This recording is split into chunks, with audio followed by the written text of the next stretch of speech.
नमस्कार दोस्तों, स्वागत है आपका एक बार फिर से आपके अपने YouTube चैनल आर के सागर यूनिक स्टडी में। चलिए दोस्तों 10 क्वेश्चन डिस्कस करते हैं संस्कृत पैडागोजी के।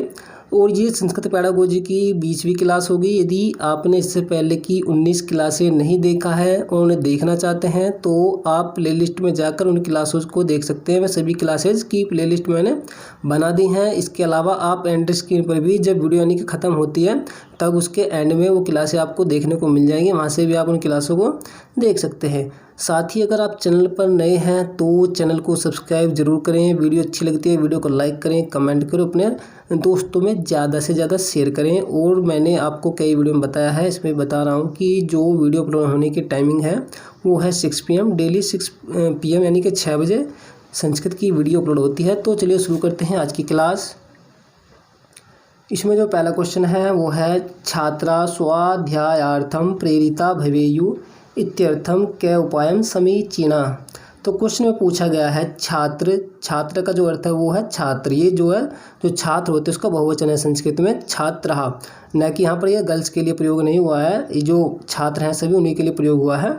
छात्र स्वाध्यायार्थम यानी कि अपने अध्याय के लिए, अपने अध्ययन के लिए प्रेरित भवेयु होवें इत्यर्थ यानी कि इसके लिए कौन सा उपाय समीचीन यानी कि उपयुक्त है, सही है। तो क्वेश्चन में पूछा गया है कि जो विद्यार्थी हैं वो अपना अध्ययन करने के लिए प्रेरित हो यानी कि पढ़ने के लिए प्रेरित हो तो उसके लिए इनमें से कौन सा उपाय करना ठीक है, ये अब आपको बताना है। फर्स्ट ऑप्शन है भाषा कौशलानां संशोधनार्थम प्रायोजनात्मक कार्यस्य गृह कार्यस्य व अधिकाधिकम उपयोग। मतलब भाषा कौशलों को संशोधन करने के लिए प्रायोजनात्मक कार्य और वाकार्थ होता है और गृह कार्य का अधिक से अधिक उपयोग करना। सेकंड है छात्रा स्वयमेव निर्णयान स्वीकुर्यु इत्यर्थम तेन प्रोत्साहनीया। छात्र स्वयं ही निर्णय स्वीकार करें, इसके लिए वे सभी क्या करें, उनको प्रोत्साहित करना चाहिए उन सभी को।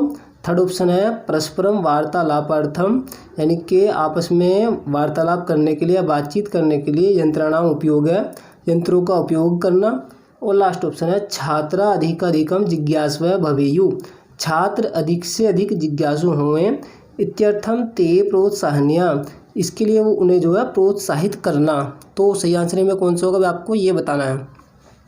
तो देखिए पहले क्वेश्चन की लैंग्वेज को समझते हैं कि क्वेश्चन में कहा क्या गया है। क्वेश्चन में कहा गया है कि मान लीजिए कोई अध्यापक चाहता है कि उसके जो विद्यार्थी हैं, उसके जो छात्र हैं कक्षा में, वो जो है अपने अध्ययन करने के लिए यानी कि पढ़ने के लिए स्वयं क्या हों, प्रेरित हों। तो उसको जो इनमें से कौन सा उपाय करना चाहिए, उसके लिए कौन सा इनमें वाक्य सेंटेंस सही है, कौन सा ऑप्शन सही है, तो वो होगा फोर्थ ऑप्शन सही। ठीक है कि जो छात्र हैं वो अधिक से अधिक जिज्ञासु हों और उसके लिए क्या करना चाहिए, शिक्षक को प्रोत्साहित करना चाहिए। जब छात्र जो है खुद जिज्ञासु बनेंगे तो वो क्या होगा, वो जो है खुद से पढ़ने के लिए प्रेरित होंगे। तो आंसर होगा यहाँ पर फोर्थ ऑप्शन कि छात्र को जो है क्या करना चाहिए, अधिक से अधिक जो है जिज्ञासु हों, इसके लिए क्या करना चाहिए, उन्हें प्रोत्साहित करना चाहिए। तो आंसर होगा फोर्थ ऑप्शन। चलिए देखते हैं question number 2। Question number 2 question में पूछा गया है छात्रस्य ज्ञानात्मक क्षेत्रस्य परीक्षणम कथम क्रियते। छात्र के ज्ञानात्मक क्षेत्र का परीक्षण कैसे किया जाता है। फर्स्ट ऑप्शन है परीक्षा के द्वारा, सेकंड है भाषणेन बोलने के द्वारा, थर्ड है मूल्यांकन के द्वारा, लास्ट ऑप्शन है दर्शनेन देखने के द्वारा। तो आंसर कौन सा होगा इसमें। तो देखिए क्वेश्चन में पूछा गया है कि छात्र का ज्ञानात्मक क्षेत्र का परीक्षण यदि करना है तो कैसे किया जाएगा, वो किया जाएगा मूल्यांकन के द्वारा कि छात्र को कितना नॉलेज है, कितना उसे आता है। तो यदि इसका परीक्षण करना हो तो ये पता लगेगा मूल्यांकन के द्वारा। तो आंसर होगा थर्ड ऑप्शन मूल्यांकन के द्वारा, मूल्यांकन से। तो क्वेश्चन नंबर 3 देखते हैं। 3 क्वेश्चन में है अधोलिखितेषु का परीक्षा संस्कृतस्य कृते उपयुक्ता। तो क्वेश्चन में पूछा गया है निम्नलिखित में से कौन सी परीक्षा संस्कृत के लिए उपयुक्त है यानी कि सही है। फर्स्ट ऑप्शन है मौखिक परीक्षा, सेकंड है लिखित परीक्षा, थर्ड है शास्त्रार्थ और लास्ट ऑप्शन है लिखित मौखिक परीक्षा। तो सही आंसर में कौन सा होगा, तो जो सही आंसर है वो होगा फोर्थ ऑप्शन। तो संस्कृत की परीक्षा के लिए लिखित और मौखिक दोनों प्रकार की जो परीक्षा हैं वो सही होंगी, उपयुक्त होंगी। तो आंसर होगा फोर्थ ऑप्शन। चलिए देखते हैं क्वेश्चन नंबर 4। क्वेश्चन 4 है कीदर्शा प्रश्ना छात्र चिंतन कौशलम न उन्नयन्ति। क्वेश्चन में पूछा गया है कैसे प्रश्न या किस तरह के प्रश्न छात्र के चिंतन कौशल को उन्नत नहीं करते हैं। उन्नत का मतलब उसको बढ़ाते नहीं हैं। छात्र का जो चिंतन का जो कौशल है उसको नहीं बढ़ाते हैं। कौन सा इनमें वो प्रश्न है, कैसे वो प्रश्न है? तो पहला ऑप्शन है तार्किक प्रश्न, यानी जो तर्क पर आधारित होते हैं। सेकंड है व्याख्यात्मक प्रश्न, जिनमें यानी कि व्याख्या की जाती है। थर्ड ऑप्शन है व्यक्तिगत चिंतनात्मक प्रश्न, और लास्ट ऑप्शन है केवलम पाठ्य वस्तु पठनाधारित प्रश्न, यानी कि केवल पाठ्य वस्तु और पढ़ने पर यानी कि पढ़ने पर आधारित प्रश्न। तो कौन से क्वेश्चन होंगे, कौन से प्रश्न होंगे? तो देखिए क्वेश्चन में पूछा गया है कि वो कौन से प्रश्न है जो छात्र के चिंतन कौशल को उन्नत नहीं करते, यानी कि उन्हें बढ़ाते नहीं है। छात्र का जो चिंतन कौशल होता है वो, तो आंसर होगा यहाँ पर फोर्थ ऑप्शन। ठीक है, यदि हम बात करें फर्स्ट ऑप्शन की कि जो तार्किक प्रश्न है, तर्क करने से भी जो है, तर्क करने के लिए छात्र को जो है चिंतन कौशल का उपयोग करना पड़ेगा, सोचना पड़ेगा। यदि हम बात करें सेकंड की व्याख्यात्मक प्रश्न, तो व्याख्या करने के लिए भी जो छात्र है उसको जो सोचना पड़ेगा, तो इसलिए जो है इस ऑप्शन से भी यानी कि व्याख्यात्मक प्रश्न से भी जो छात्र का चिंतन कौशल है वो उन्नत होगा, यानी कि बढ़ेगा। यदि हम बात करें व्यक्तिगत चिंतनात्मक प्रश्न की, तो जो व्यक्तिगत चिंतनात्मक प्रश्न होंगे वो भी जो है उनमें भी क्या होगा, जो छात्र हैं उनके चिंतन कौशल का विकास होगा। तो कौन सा नहीं होगा? आंसर तो होगा फोर्थ ऑप्शन की जो केवल पाठ्यवस्तु के पढ़ने पर जो आधारित प्रश्न होते हैं कि इनसे जो है जो छात्र है उसके चिंतन कौशल का उन्नत यानी प्रोग्रेस नहीं होती है। क्योंकि इस तरह के जो प्रश्न होंगे इससे क्या होगा, केवल बच्चों को जो है रटने के लिए बढ़ावा मिलता है, इस तरह के जो क्वेश्चन होते हैं। ठीक है, तो आंसर होगा यहाँ पर फोर्थ ऑप्शन। और देखा जाए यहाँ पर यदि हम बात करें टैग वर्ड की, जो केवल है और नेगेटिव टैग वर्ड है। ठीक है, और क्वेश्चन क्या है, नेगेटिव है, तो आंसर भी क्या होगा, नेगेटिव ही होगा। तो आंसर हो जाता है फोर्थ ऑप्शन की केवल पाठ्यवस्तु के जो पढ़ने पर आधारित प्रश्न होते हैं उनसे जो छात्र हैं उनका चिंतन कौशल का विकास नहीं होता, यानी कि उन्नत नहीं होता, आप ये कह सकते हैं। तो क्वेश्चन देखते हैं 5। और एक बात मैं आपको बता दूं, हमारी जो आज की क्लास है इस क्लास में भी मैक्सिमम जो क्वेश्चन है इसमें वो सभी जो है सीटेट एग्जाम में पूछे गए हैं, कुछ 1 या 2 क्वेश्चनों को छोड़कर। क्वेश्चन नंबर 5 देखते हैं। और इससे पहले कि मैं क्वेश्चन नंबर 5 शुरू करूं, तो आपसे एक बात मैं कहना चाहता हूं कि आप जो है कमेंट करके ये बताइए कि कौन कौन स्टूडेंट हमारे ऐसे हैं जो वीडियो को शेयर करते हैं अपने दोस्तों में। ईमानदारी से कमेंट करके बताइए। जब आप वीडियो देखेंगे तो आप कमेंट करके बताइए ज़रूर कि कौन कौन वीडियो जो है अपने साथियों में शेयर करते हैं, और यदि आप नहीं करते हैं तो करिए ज़रूर। और जब आप कर दें तो शेयर करके ज़रूर बताएं कमेंट के माध्यम से कि हमने जो है सर शेयर किया, कितने लोगों में की ये भी बताइए। चलिए देखते हैं क्वेश्चन नंबर 5 क्वेश्चन में पूछा गया है उत्पादक कौशलेषु कस्य समावेश अस्ति।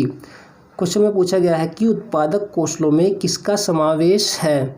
तो पहले जानते हैं उत्पादक कौशल होते क्या है। उत्पादक कौशल का अर्थ होता है अभिव्यक्तात्मक कौशल।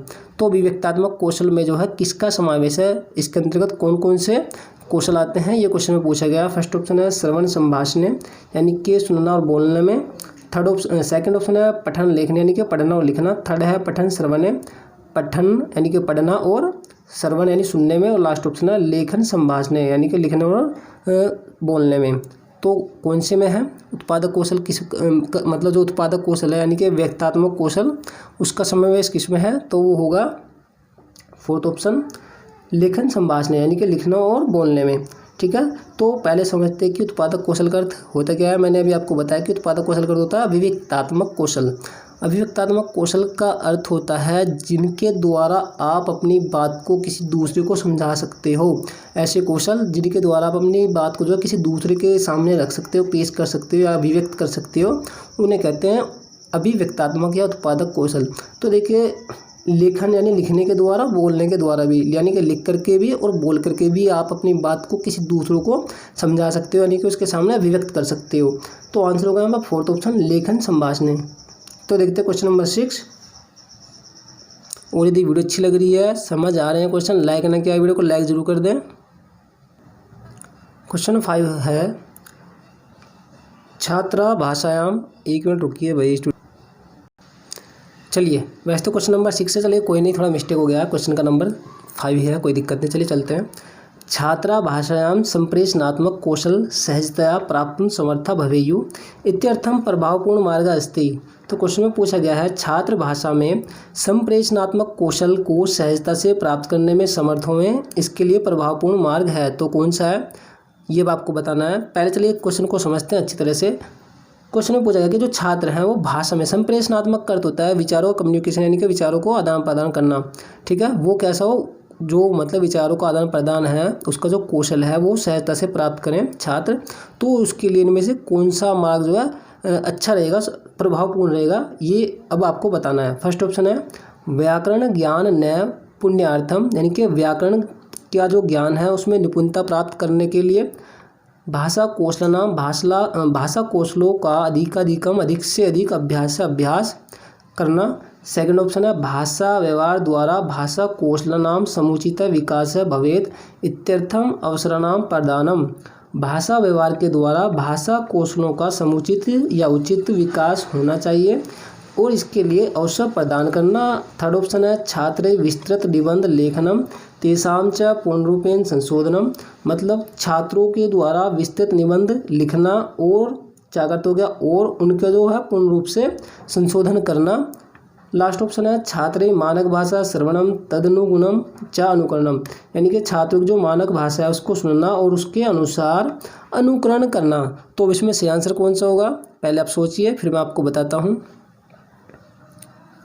तो देखिए जो सही आंसर वो होगा सेकंड ऑप्शन, कि भाषा व्यवहार के द्वारा भाषा कौशलों को जो समुचित विकास है वो होना चाहिए और इसके लिए जो है अवसर प्रदान करना।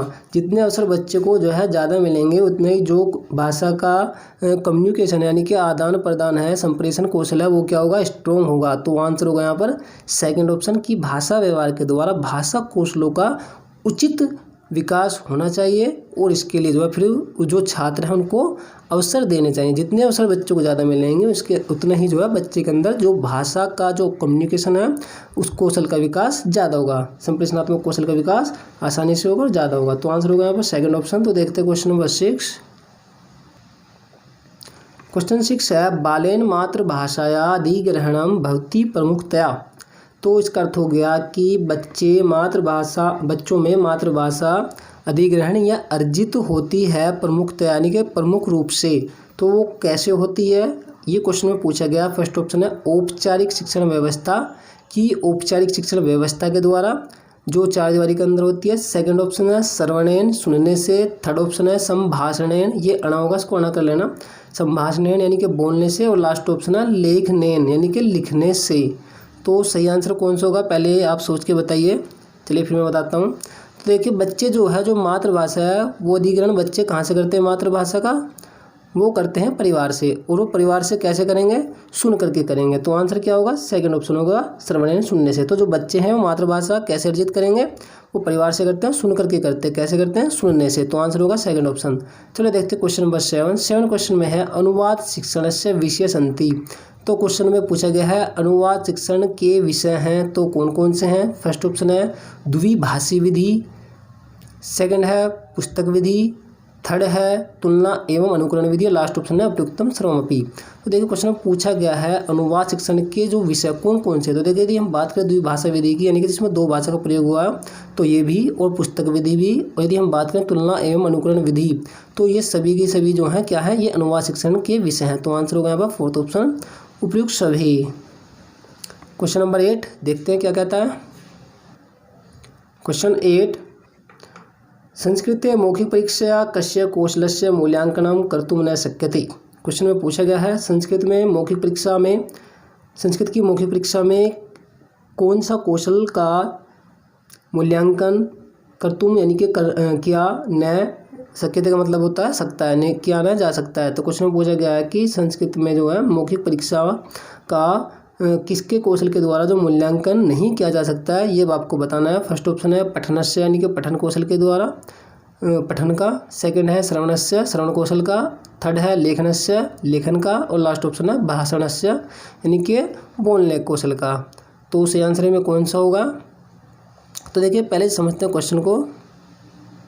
तो देखिए क्वेश्चन में पूछा गया यदि संस्कृत की मौखिक परीक्षा लेनी हो तो कौन सा कौशल का मूल्यांकन जो है इसमें नहीं किया जा सकता है। तो कौन से कौशल करनी होगी, देखिए हम बात करें पठनस्य की, तो पढ़ने के लिए जो है मौखिक की यानी कि बोलने की आवश्यकता पड़ेगी। तो पहला ऑप्शन तो इसमें क्या होगा, ये तो शामिल किया जाएगा संस्कृत की मौखिक परीक्षा में। यदि हम बात करें श्रवणस्य, देखिए सुनेगा भी कैसे, जब कोई व्यक्ति बोलेगा तभी जो है उसको सुना जा सकता है। तो सुनने के लिए भी जो है मुख्य मतलब बोलने की आवश्यकता पड़ेगी, तो ये भी नहीं होगा। यदि हम बात करें लेखनस्य, तो देखिए लिखने में जो है मौखिक की जरूरत नहीं पड़ेगी यानी कि बोलने की जरूरत नहीं पड़ेगी। यदि हम बात करें भाषणस्य, तो भाषण यानी कि बोलने के लिए भी बोलने की आवश्यकता पड़ेगी ही। तो संस्कृत में जो है मौखिक परीक्षा जो है कुछ कौशल का मूल्यांकन नहीं किया जा सकता संस्कृत में। तो वो नहीं होगा लेखन से, यानी लिखने का। तो आंसर होगा यहाँ पर थर्ड ऑप्शन लिखने का। ठीक है, क्योंकि बात इसमें किसकी हो रही है, बात की जा रही है मौखिक की, और इसमें बात किसी का जा रही है लिखने की। ठीक है, तो मौखिक परीक्षा में लिखने का कोई कार्य नहीं है, तो आंसर होगा यहाँ पर थर्ड ऑप्शन। चलिए देखते हैं क्वेश्चन नंबर 9 क्वेश्चन में है ध्वनि संज्ञानेन अर्थावबोधन प्रक्रिया केन कौशलेन संबंधा। तो क्वेश्चन में पूछा गया है कि ध्वनि संज्ञान से अर्थ के समझने की या अर्थ के बोध की जो प्रक्रिया है वो किस कौशल से संबंधित है। फर्स्ट ऑप्शन है पठनेन पढ़ने से, सेकंड है लेखनेन लिखने से, थर्ड है भाषणेन बोलने से, और लास्ट है श्रवणेन सुनने से। तो सही आंसर कौन सा है, तो जो सही आंसर है वो होगा फोर्थ ऑप्शन सुनने से। तो ध्वनि संज्ञान से अर्थ की जो समझने की प्रक्रिया है वो किस कौशल से संबंधित है, सुनने से। सुनकर ही जो है किसी की बात को जो है समझा जा सकता है। ठीक है, तो आंसर होगा यहाँ पर इसलिए फोर्थ ऑप्शन। तो ध्वनि संज्ञान से अर्थ के बोध की या अर्थ के समझने की जो प्रक्रिया है वो कौन से कौशल से संबंधित होगी, श्रवणेन। सुनकर ही जो है ध्वनि का जो अर्थ है, मतलब जो ध्वनि है उसको जो है सुना जा सकता है, उसको समझा जा सकता है सुनकर ही। तो आंसर होगा यहाँ पर फोर्थ ऑप्शन श्रवणेन। तो देखते हैं क्वेश्चन नंबर 10। क्वेश्चन 10 है पाठ्य पुस्तकस्य स्थानम शिक्षणे महत्वपूर्णम विद्यते। तो क्वेश्चन में पूछा गया है पाठ्य पुस्तक का स्थान शिक्षण में महत्वपूर्ण है, क्यों। क्योंकि फर्स्ट ऑप्शन है बालकानां ज्ञानस्य सीमाया विस्ताराय, बालकों के ज्ञान की सीमा का विस्तार करने के लिए। सेकंड ऑप्शन है छात्रेषु स्वाध्यायम प्रति रुच्युत्पादनाय, यानी कि छात्रों में अपने अध्ययन के प्रति रुचि उत्पन्न करने के लिए। थर्ड ऑप्शन है व्यवहारिक ज्ञानस्य संपादनाय, यानी कि व्यवहारिक ज्ञान का संपादन करने के लिए। लास्ट ऑप्शन है उपयुक्तम सर्वमपि। तो सही आंसर में कौन सा होगा, तो देखिए क्वेश्चन में पूछा गया है कि जो पाठ्य पुस्तक है, पाठ्य पुस्तक का शिक्षण में क्या स्थान है। तो बच्चे जो हैं उनके ज्ञान की सीमा का विस्तार करने के लिए भी जो है जो पाठ्य पुस्तक है वो उपयोगी होती हैं। यदि हम बात करें जो छात्र होते हैं उनमें जो अपने अध्ययन को, यानी कि जो उनका अध्यास को पढ़ने की जो प्रति रुचि उत्पन्न हो, तो उसके लिए भी जो पाठ्य पुस्तक है उसका जो इसके लिए महत्वपूर्ण स्थान है। ठीक है, यदि हम बात करें व्यवहारिक ज्ञान की, तो व्यवहारिक ज्ञान भी जो है पुस्तकों से मिलता है। तो आंसर होगा यहाँ पर फोर्थ ऑप्शन उपयुक्त सभी। तो इन सभी के लिए जो है जो पाठ्य पुस्तक है उसका स्थान शिक्षण में महत्वपूर्ण समझा जाता है। तो आंसर होगा फोर्थ ऑप्शन। तो स्टूडेंट ये थी हमारी क्लास। कमेंट करके हमें बताएं ज़रूर कि आपको हमारी क्लास कैसी लगी। तो दोस्तों मिलता हूँ मैं आपको एक और नई वीडियो के साथ। तब तक के लिए नमस्कार, जय हिंद, जय भारत। जुड़े रहिए हमारे चैनल के साथ। तो मिलता हूँ मैं आपको एक और नई वीडियो में।